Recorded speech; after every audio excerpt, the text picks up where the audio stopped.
Entre ombre et lumière, Eric Oubala a choisi une discipline de l'ombre, le long drive.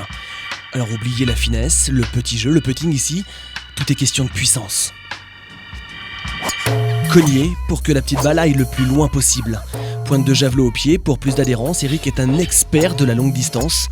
3e des derniers championnats du monde, disputés à Las Vegas. Le long drive, c'est un peu la Formule 1 du golf. Ça nécessite de la vitesse, énormément de vitesse. Ça nécessite des capacités physiques assez importantes pour justement générer un maximum de vitesse et envoyer la balle le plus loin possible. Soulever lourd pour aller loin. Alors Eric s'attelle à la tâche avec sérieux. Conseillé 4 fois par semaine par un préparateur physique, le golfeur met tout en place pour performer. Oui, c'est beaucoup dur de travailler en salle parce que la préparation physique est importante pour tous les sports de niveau, notamment tels que le long drive parce que ça nécessite l'explosivité et il faut surtout optimiser en fait ses performances et se protéger par rapport à la répétition qu'on a au niveau de la gestuelle et au niveau des frappes de balle. Tu simules là ? Non, là c'est un orgasme.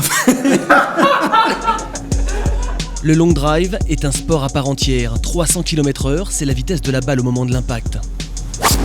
Si Tiger Woods tape en moyenne des drives à 280 mètres, pour Eric Oubala, c'est 100 mètres de plus avec un record à 4 cm. Et pour aller plus loin encore, Eric fait appel à un artisan du golf, l'homme que l'on nomme le clubmaker.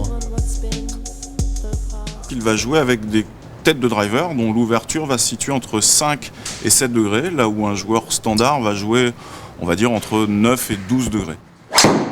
Le club va être en gros 7-8 cm plus long qu'un club standard, ce qui est beaucoup plus difficile à manier. Donc ça fait un club tout à fait sur mesure pour lui.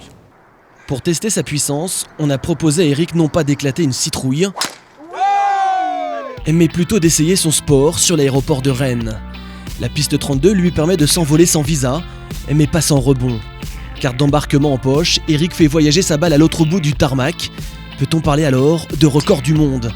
Ce record personnel est en tout cas battu, 586 mètres.